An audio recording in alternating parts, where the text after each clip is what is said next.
제2과 인물 신발 한 짝. 인도의 어느 기차역. 한 청년이 헐레벌떡 뛰어와 열차에 타려고 했다. 그가 아슬아슬하게 기차에 올라타는 순간 청년의 신발 한 짝이 벗겨져 열차 밖으로 떨어져 버렸고 근처에 있던 사람들은 안타까운 눈으로 그 청년을 바라보았다. 왜냐하면 그 당시 신발은 매우 비싼 물건이었기 때문이다. 그런데 기차가 움직이기 시작하자 청년은 다른 쪽 신발을 벗어서 조금 전 신발을 떨어뜨린 곳으로 힘껏 던졌다. 이 갑작스러운 행동을 본 사람들은 눈이 휘둥그레져서 아까운 신발을 왜 던졌습니까? 하고 청년에게 물었다. 그러자 청년은 웃으며 어떤 가난한 사람이 신발을 한 짝만 주었다고 생각해 보십시오. 그에게 그 한 짝은 아무 소용이 없을 겁니다. 하지만 두 짝을 다 줍는다면 그 신발을 신을 수 있으니까요. 라고 말했다. 다른 사람을 위해 자신의 남은 신발 한 짝까지 던져주었던 이 사람은 바로 인도의 독립을 이끈 지도자 간디이다. 신발을 주울 사람을 위해 남은 신발 한 짝도 아낌없이 벗어 던져주는 배려. 이것이 간디가 지금까지 많은 사람들로부터 존경과 사랑을 받는 이유인 것이다. 다시 한번 들으십시오. 인도의 어느 기차역. 한 청년이 헐레벌떡 뛰어와 열차에 타려고 했다.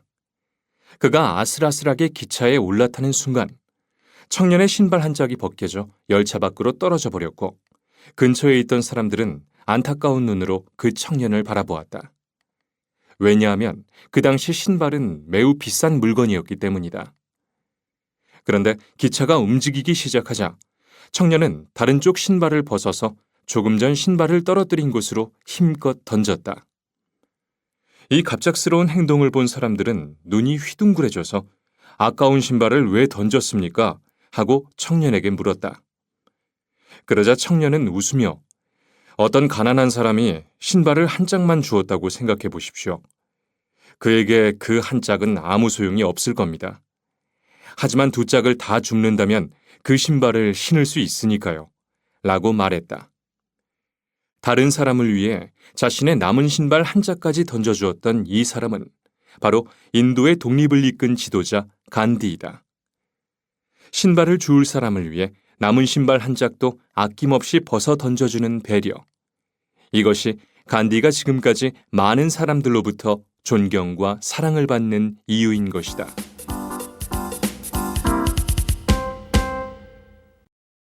제2과 인물 아동문학가 방정환. 방정환은 한국의 어린이날을 만든 아동문학가이다. 1899년 서울에서 태어난 방정환은 어렸을 때부터 친구들에게 재미있는 이야기를 들려주는 것을 좋아했다. 그는 자신의 이야기를 들으며 즐거워하는 친구들의 모습을 보며 어른이 되면 어린이에게 꿈과 희망을 주는 동화를 써야겠다고 다짐했다. 시간이 흘러 대학에서 아동문학을 공부하게 된 방정환은 다른 나라의 동화를 번역해 사랑의 선물이라는 책을 출판했으며 아동잡지 어린이도 창간했다.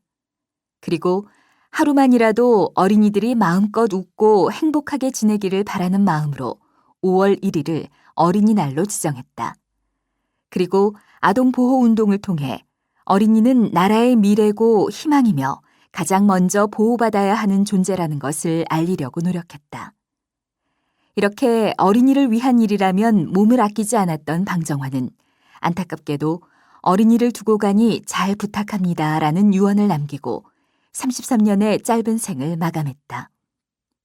방정환은 비록 짧은 삶을 살다가 이 세상을 떠났지만 방정환이 만든 어린이날은 지금까지도 어린이들이 가장 즐겁고 행복해하는 날이며 그는 어린이의 영원한 친구로 오랫동안 기억되고 있다. 다시 한번 들으십시오.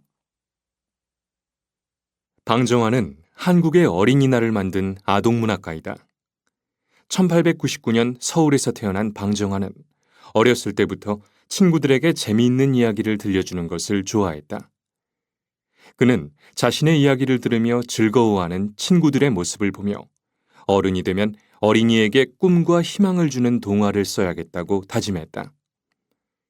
시간이 흘러 대학에서 아동문학을 공부하게 된 방정환은 다른 나라의 동화를 번역해 사랑의 선물이라는 책을 출판했으며 아동 잡지 어린이도 창간했다.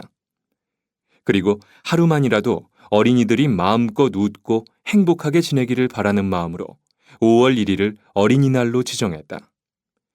그리고 아동 보호 운동을 통해 어린이는 나라의 미래고 희망이며 가장 먼저 보호받아야 하는 존재라는 것을 알리려고 노력했다.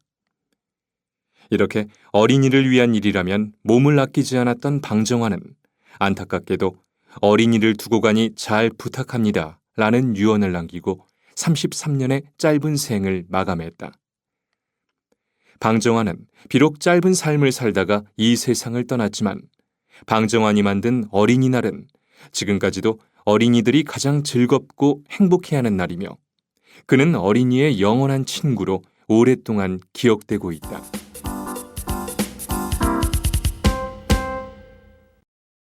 제2과 인물 톤지의 아버지 이태석 신부 1962년 부산에서 10남매 중 9째로 태어난 이태석 신부는 어릴 때부터 공부도 잘하고 음악에도 재능이 있는 성실한 모범생이었다. 그는 고등학교를 졸업한 후 의대에 진학하여 의사가 되었지만 마음속으로 또 다른 꿈을 꾸고 있었다. 그것은 신부가 되어 어려운 사람을 위해 봉사하는 삶을 사는 것이었다. 가족들은 그의 결심에 반대했지만 그는 결국 다시 대학에 들어가 신학을 공부하고 2001년에 마침내 신부가 되었다. 신부가 된 그는 가난하고 병든 사람들에게 도움을 주기 위해 아프리카 수단의 작은 마을 톤즈로 떠났다. 그곳은 오랜 전쟁으로 아무것도 남아있지 않은 곳이었다. 이태석 신부가 톤즈에 나타나자 마을 사람들은 의심이 가득 담긴 눈으로 그를 쳐다보았다. 전쟁과 가난으로 고통받으며 살아가는 톤즈 사람들은 낯선 사람에게 쉽게 마음의 문을 열지 못했던 것이다. 하지만 그들은 진심을 다해 자신들을 도와주려고 하는 이태석 신부의 따뜻한 마음을 조금씩 받아들이기 시작했다. 이태석 신부가 톤즈에서 가장 먼저 한 일은 진료소를 세워 아픈 사람들을 치료해 주는 것이었다. 마을에 진료소가 생겼다는 소문은 순식간에 퍼졌고 진료소 앞은 이른 아침부터 시장통처럼 북적거렸다. 그는 몰려드는 환자를 돌보느라 몸이 10개라도 모자랄 지경이었지만 아픔에서 벗어나 웃음을 되찾은 사람들의 모습을 보며 큰 기쁨을 얻었다. 그가 톤즈 사람들을 위해 한 일은 이것만이 아니었다. 배움만이 톤즈에서 가난과 절망을 몰아낼 수 있는 유일한 방법이라는 생각으로 학교를 세웠다. 덕분에 톤즈 아이들은 학교에 다니면서 배움의 즐거움을 알게 되었다. 또한 이태석 신부는 톤즈의 아이들로 구성된 밴드를 만들었다. 전쟁으로 부모와 형제를 잃은 톤즈의 아이들은 마음속에 깊은 상처를 가지고 있었다. 이태석 신부는 이런 아이들의 상처를 음악으로 치료해주고 싶었다. 그래서 북, 트럼펫, 클라리넷 등의 악기를 한국에서 가져와 밴드를 구성했고 아이들에게 악기를 가르쳐 주었다. 아이들은 악기를 배우면서 굳어있던 표정이 점점 부드러워지고 성격도 눈에 띄게 활발해졌다. 그러던 중 뜻하지 않게 불행이 찾아왔다. 잠시 한국을 방문했던 이태석 신부는 갑자기 몸에 심한 통증을 느껴서 병원에 갔다가 암에 걸렸다는 사실을 알게 되었다. 그는 한국에서 치료를 받으면서도 수단의 어려운 사정을 알리기 위해 많은 노력을 했다. 하지만 이태석 신부는 톤즈에 돌아가지 못하고 48세의 젊은 나이에 눈을 감았다. 뒤늦게 그의 죽음을 알게 된 톤즈 사람들은 장례식 대신 이태석 신부의 사진을 가슴에 품고 마을을 행진하며 슬퍼했다. 톤즈의 아버지였으며 의사, 선생님, 지휘자였던 이태석 신부는 그렇게 세상을 떠났다. 하지만 그는 톤즈 사람들의 마음속에 여전히 살아 숨쉬고 있다. 다시 한번 들으십시오. 1962년 부산에서 10남매 중 9째로 태어난 이태석 신부는 어릴 때부터 공부도 잘하고 음악에도 재능이 있는 성실한 모범생이었다. 그는 고등학교를 졸업한 후 의대에 진학하여 의사가 되었지만 마음속으로 또 다른 꿈을 꾸고 있었다. 그것은 신부가 되어 어려운 사람을 위해 봉사하는 삶을 사는 것이었다. 가족들은 그의 결심에 반대했지만 그는 결국 다시 대학에 들어가 신학을 공부하고 2001년에 마침내 신부가 되었다. 신부가 된 그는 가난하고 병든 사람들에게 도움을 주기 위해 아프리카 수단의 작은 마을 톤즈로 떠났다.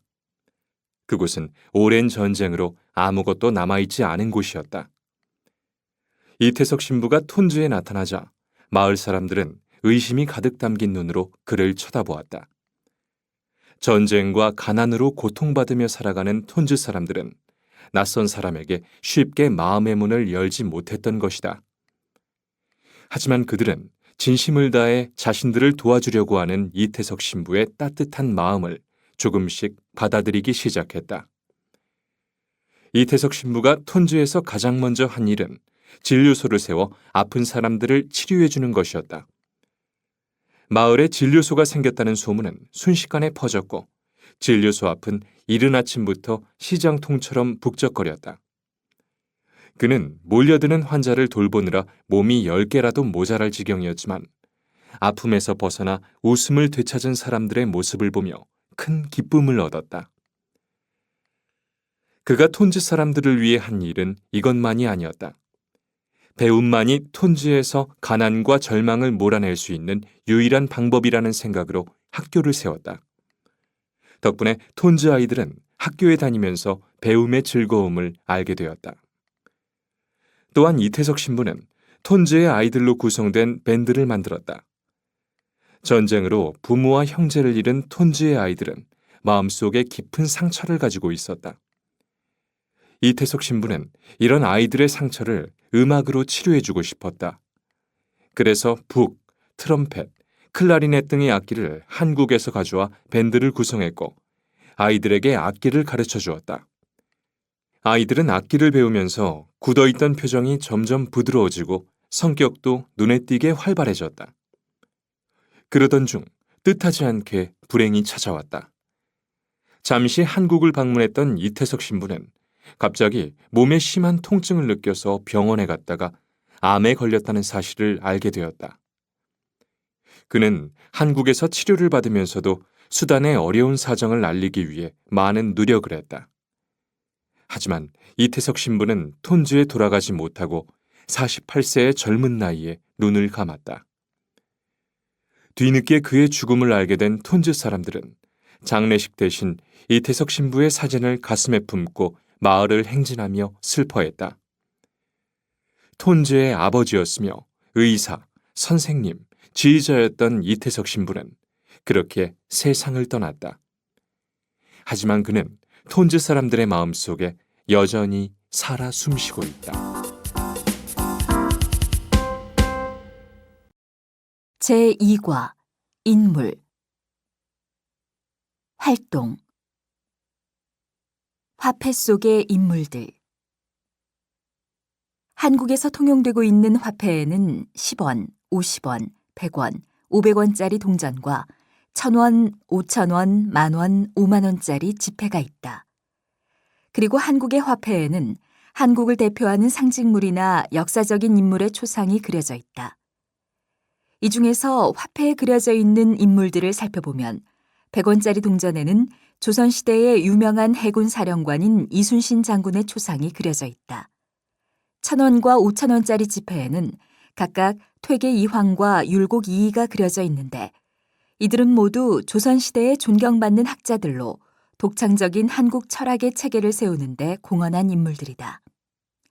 만원짜리 지폐에는 한글을 창제한 세종대왕이 그려져 있다.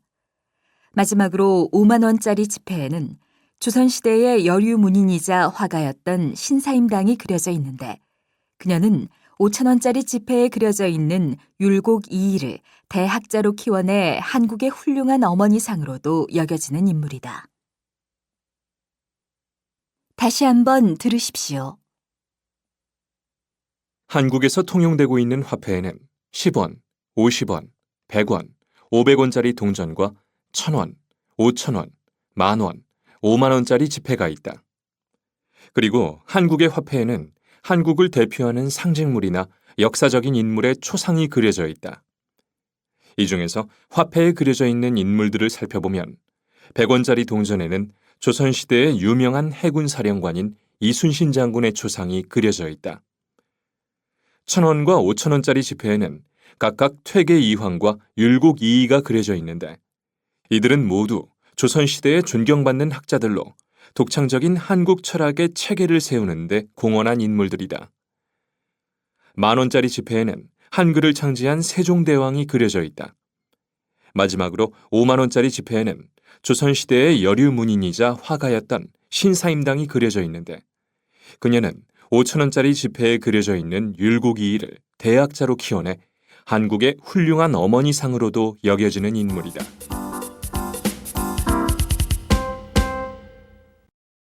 제3과 자연과 동식물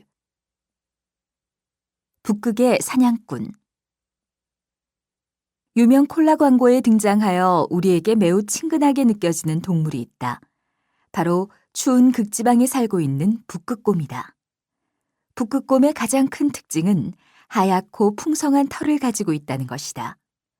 이 털은 눈과 얼음이 많은 북극에서 적의 눈에 잘 띄지 않게 하는 보호색의 역할을 할 뿐만 아니라 추운 날씨에 체온을 유지할 수 있게 한다. 또한 북극곰은 먹이의 냄새를 30km 떨어진 곳에서도 맡을 수 있을 만큼 후각도 뛰어나다. 한편 온순해 보이는 외모와는 반대로 북극곰의 성격은 매우 사나운 편이다. 화가 났을 때는 상대를 끝까지 쫓아가서 공격하는 집요함도 있다. 이러한 특성은 북극곰이 가장 좋아하는 먹이인 바다표범을 사냥할 때 특히 잘 드러난다. 북극곰은 사냥을 할 때 얼음 구멍 옆에서 바다표범이 물 밖으로 나오기를 기다렸다가 숨을 쉬러 나오는 순간을 놓치지 않고 바로 잡아먹는 잔인한 사냥꾼의 모습을 보인다. 다시 한번 들으십시오. 유명 콜라 광고에 등장하여 우리에게 매우 친근하게 느껴지는 동물이 있다. 바로 추운 극지방에 살고 있는 북극곰이다. 북극곰의 가장 큰 특징은 하얗고 풍성한 털을 가지고 있다는 것이다. 이 털은 눈과 얼음이 많은 북극에서 적의 눈에 잘 띄지 않게 하는 보호색의 역할을 할 뿐만 아니라 추운 날씨에 체온을 유지할 수 있게 한다. 또한 북극곰은 먹이의 냄새를 30km 떨어진 곳에서도 맡을 수 있을 만큼 후각도 뛰어나다. 한편 온순해 보이는 외모와는 반대로 북극곰의 성격은 매우 사나운 편이다. 화가 났을 때는 상대를 끝까지 쫓아가서 공격하는 집요함도 있다. 이러한 특성은 북극곰이 가장 좋아하는 먹이인 바다표범을 사냥할 때 특히 잘 드러난다. 북극곰은 사냥을 할 때 얼음 구멍 옆에서 바다표범이 물 밖으로 나오기를 기다렸다가 숨을 쉬러 나오는 순간을 놓치지 않고 바로 잡아먹는 잔인한 사냥꾼의 모습을 보인다.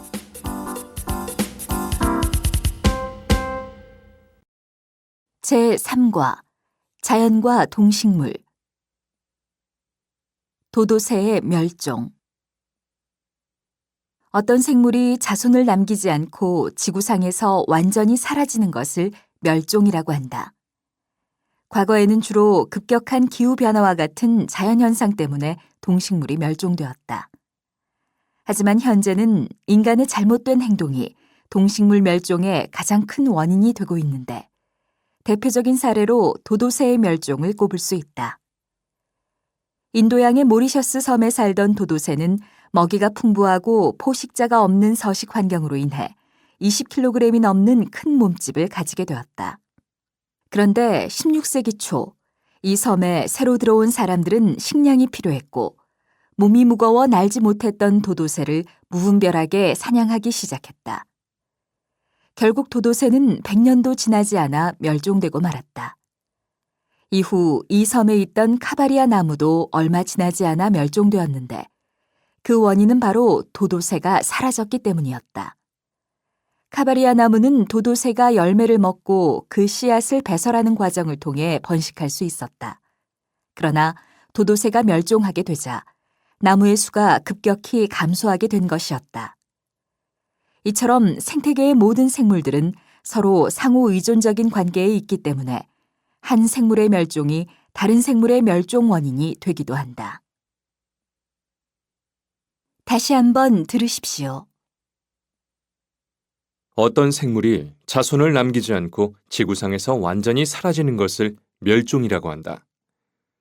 과거에는 주로 급격한 기후변화와 같은 자연현상 때문에 동식물이 멸종되었다. 하지만 현재는 인간의 잘못된 행동이 동식물 멸종의 가장 큰 원인이 되고 있는데 대표적인 사례로 도도새의 멸종을 꼽을 수 있다. 인도양의 모리셔스 섬에 살던 도도새는 먹이가 풍부하고 포식자가 없는 서식 환경으로 인해 20kg이 넘는 큰 몸집을 가지게 되었다.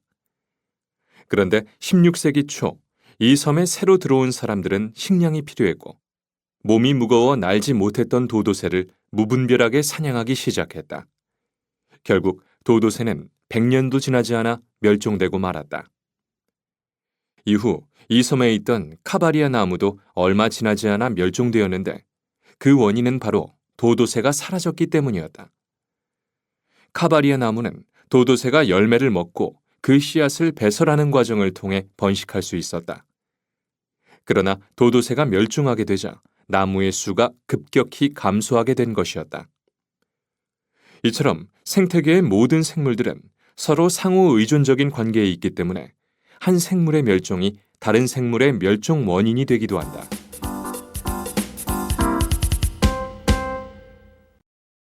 제3과 자연과 동식물 지구환경운동가 제인 구달 제인 구달은 젊은 시절 침팬지 연구 활동에 몰두했던 동물학자였다. 그러나 우연한 기회에 인간의 자연 파괴로 인해 수많은 동식물이 죽어가는 것을 보게 된 후 동식물과 자연 보호를 위한 환경운동을 시작하게 되었다. 현재 제인 구달은 침팬지에 대한 관심에서 한 발 더 나아가 살아있는 모든 동식물에 대한 애정을 가지고 지구를 더 살기 좋은 곳으로 만드는 데 힘쓰고 있다. 최근에는 전 세계를 다니며 자연과 동식물 보호에 관련된 강연을 통해 자연 보호의 필요성을 널리 전하고 있다. 제가 탄자니아에서 침팬지 연구를 시작한 지 어느새 50년이 넘었습니다.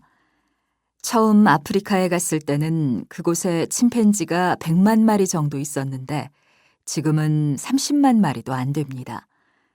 사람들이 동물 사냥을 하고 나무를 잘라 숲을 없애고 있기 때문입니다.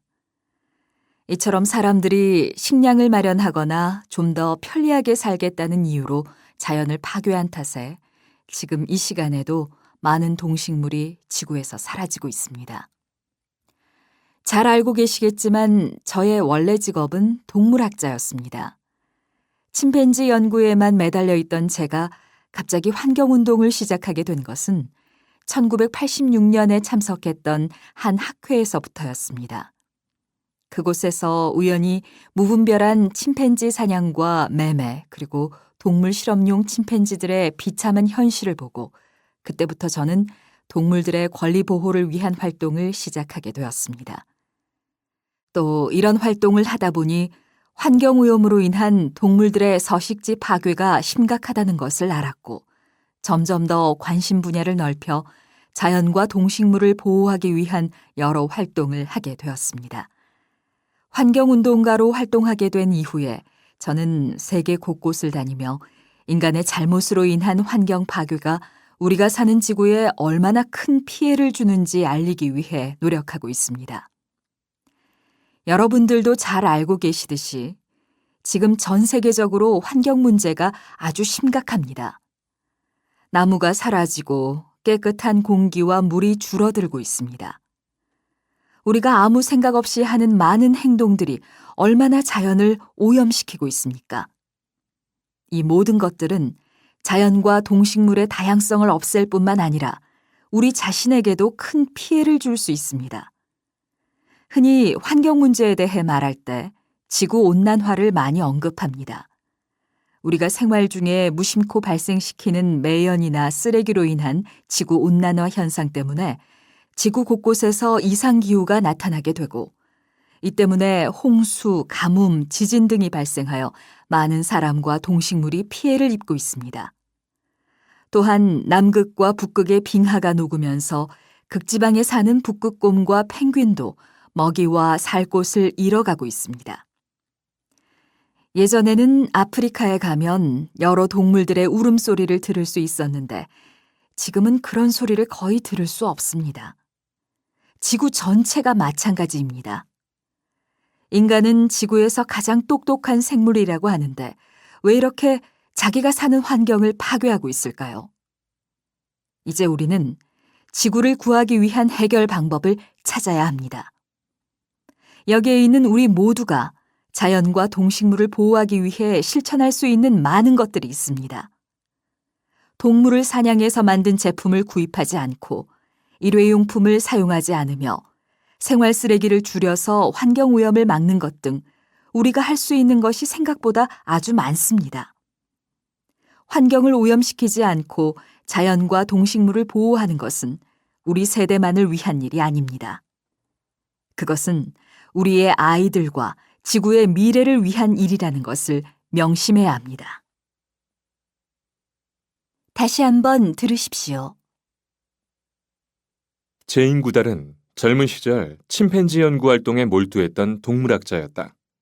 그러나 우연한 기회에 인간의 자연 파괴로 인해 수많은 동식물이 죽어가는 것을 보게 된 후 동식물과 자연 보호를 위한 환경운동을 시작하게 되었다. 현재 제인 구달은 침팬지에 대한 관심에서 한 발 더 나아가 살아있는 모든 동식물에 대한 애정을 가지고 지구를 더 살기 좋은 곳으로 만드는 데 힘쓰고 있다. 최근에는 전 세계를 다니며 자연과 동식물 보호에 관련된 강연을 통해 자연 보호의 필요성을 널리 전하고 있다. 제가 탄자니아에서 침팬지 연구를 시작한 지 어느새 50년이 넘었습니다. 처음 아프리카에 갔을 때는 그곳에 침팬지가 100만 마리 정도 있었는데 지금은 30만 마리도 안 됩니다. 사람들이 동물 사냥을 하고 나무를 잘라 숲을 없애고 있기 때문입니다. 이처럼 사람들이 식량을 마련하거나 좀 더 편리하게 살겠다는 이유로 자연을 파괴한 탓에 지금 이 시간에도 많은 동식물이 지구에서 사라지고 있습니다. 잘 알고 계시겠지만 저의 원래 직업은 동물학자였습니다. 침팬지 연구에만 매달려 있던 제가 갑자기 환경운동을 시작하게 된 것은 1986년에 참석했던 한 학회에서부터였습니다. 그곳에서 우연히 무분별한 침팬지 사냥과 매매 그리고 동물 실험용 침팬지들의 비참한 현실을 보고 그때부터 저는 동물들의 권리 보호를 위한 활동을 시작하게 되었습니다. 또 이런 활동을 하다 보니 환경오염으로 인한 동물들의 서식지 파괴가 심각하다는 것을 알았고 점점 더 관심 분야를 넓혀 자연과 동식물을 보호하기 위한 여러 활동을 하게 되었습니다. 환경운동가로 활동하게 된 이후에 저는 세계 곳곳을 다니며 인간의 잘못으로 인한 환경 파괴가 우리가 사는 지구에 얼마나 큰 피해를 주는지 알리기 위해 노력하고 있습니다. 여러분들도 잘 알고 계시듯이 지금 전 세계적으로 환경 문제가 아주 심각합니다. 나무가 사라지고 깨끗한 공기와 물이 줄어들고 있습니다. 우리가 아무 생각 없이 하는 많은 행동들이 얼마나 자연을 오염시키고 있습니까? 이 모든 것들은 자연과 동식물의 다양성을 없앨 뿐만 아니라 우리 자신에게도 큰 피해를 줄 수 있습니다. 흔히 환경 문제에 대해 말할 때 지구온난화를 많이 언급합니다. 우리가 생활 중에 무심코 발생시키는 매연이나 쓰레기로 인한 지구온난화 현상 때문에 지구 곳곳에서 이상기후가 나타나게 되고 이 때문에 홍수, 가뭄, 지진 등이 발생하여 많은 사람과 동식물이 피해를 입고 있습니다. 또한 남극과 북극의 빙하가 녹으면서 극지방에 사는 북극곰과 펭귄도 먹이와 살 곳을 잃어가고 있습니다.